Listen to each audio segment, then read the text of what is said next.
حاول الموساد اغتياله في المغرب وفرنسا والسنغال، وضيق عليه الخناق بورقيبة لسنوات. أراد إيصال المياه لصحراء تونس فمنع من العمل بالكامل.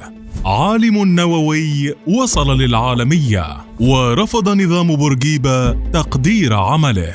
مشاريع مجنونة وخطط عملاقة لم ينفذ منها شيء لأسباب مجهولة.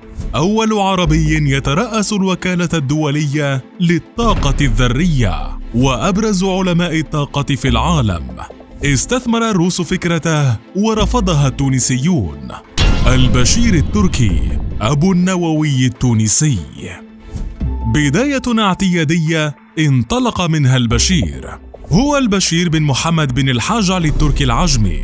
ولد في مدينة المهدية الساحلية في تونس لعائلة ميسورة الحال في 21 من مارس عام 1931، وبقي وفيا لتلك المدينة التي أنجبته حتى وفاته.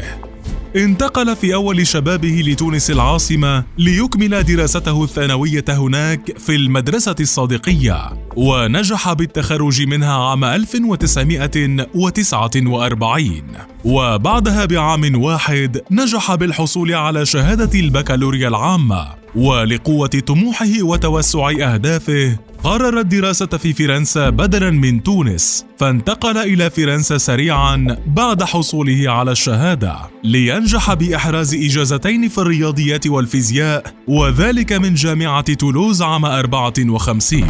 شهادة واحدة كانت ليست كافية لعقل بحجم عقل التركي، فقرر الحصول على واحدة أخرى سريعاً ليحصل على شهادة مهندس من المدرسة القومية للمهندسين، وكانت هي الأخرى من تولوز عام 54.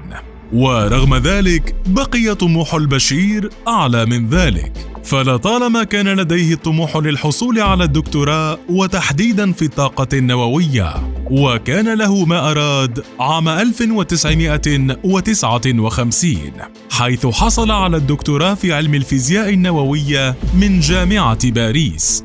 شهادات كبرى وخبرة جيدة حصل عليها البشير، وأول هدف بقي له هو تقديم الفائدة لوطنه الأم، فعاد إلى تونس حاملا معه الكثير من العلم وفكرة مجنونة ستنقل البلاد لمكانة كبيرة.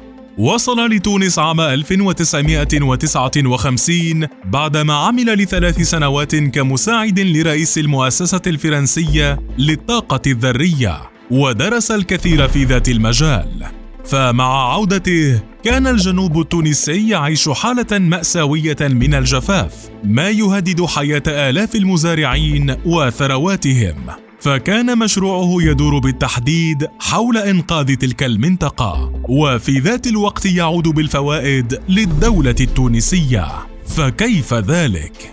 كانت فكرة البشير تهدف لجر مياه البحر الأبيض المتوسط نحو الجنوب التونسي، وذلك عبر قناة مائية ضخمة. وهنا كان التساؤل بطريقة الحفر، فقد وضع البشير خطة محكمة لحفرها، وذلك عبر تفجير مجموعة من القنابل النووية، ما سيسهل عملية الحفر، وفي ذات الوقت سيستخدم تلك القناة في تحلية مياه البحر التي تمر عبرها، ما سيجعل المياه صالحة للاستعمال البشري عند وصولها.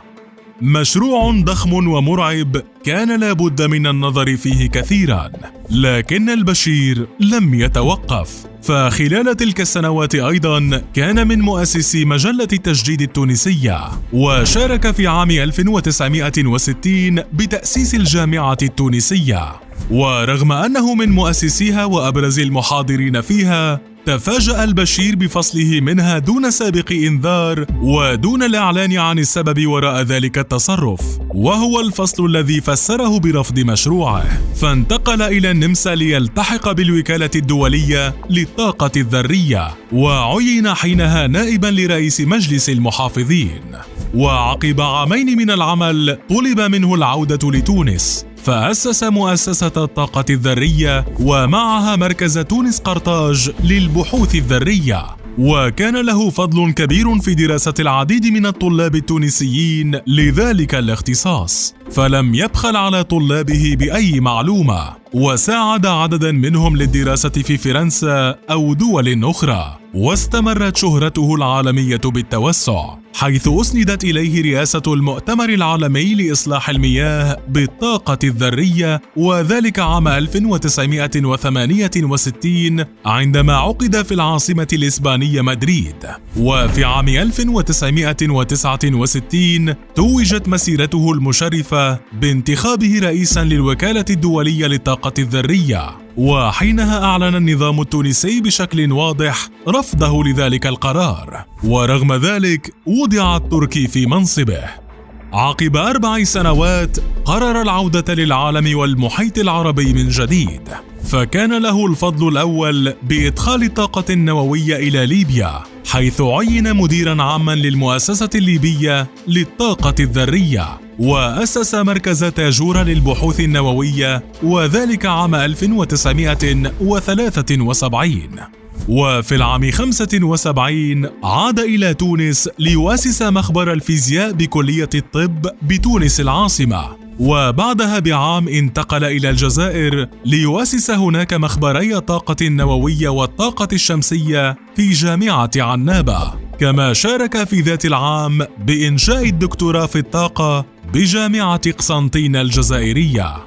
منذ تقديمه مشروعه الأول بعد دراسته، تعرض البشير التركي للكثير من المضايقات، وخصوصاً من نظام لحبيب بورقيبة، حيث تعرض لعدد من محاولات الاغتيال في تونس، ووصفه البعض بأبرز المعارضين لنظام بورقيبة. كما تعمد النظام التونسي فصله من عمله عدة مرات رغم عدم وجود أسباب واضحة لذلك، ولعل أكبر النقاط التي أوضحت عداوة بورقيبة له هي معارضة نظامه لتعيينه رئيساً لوكالة الطاقة الدولية.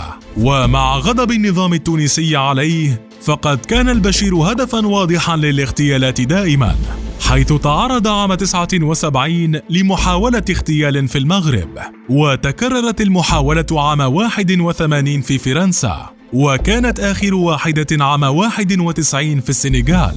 وعند سؤاله عن الجهة التي تحاول اغتياله، اتهم البشير ما أسماهم الصهاينة، فيما أشارت تقارير عدة أنه كان هدفاً بارزاً للموساد الإسرائيلي، لكنه نجا من كل محاولات الاغتيال بأعجوبة. ومع كل أعماله العلمية الضخمة، نشر التركي 100 دراسة علمية وكتاباً علمي، ومعهم حوالي 100 عدد من المجلة العلمية العمل والإيمان. كما شارك في العديد من المؤتمرات العلمية والإسلامية، وكان من أبرز مؤلفاته كتاب الجهاد لتحرير البلاد وتشريف العباد، والذي طرح لأول مرة عام 2001، ووصفه البعض بالحديث الأول للبشير عن تضييق بورقيبة عليه.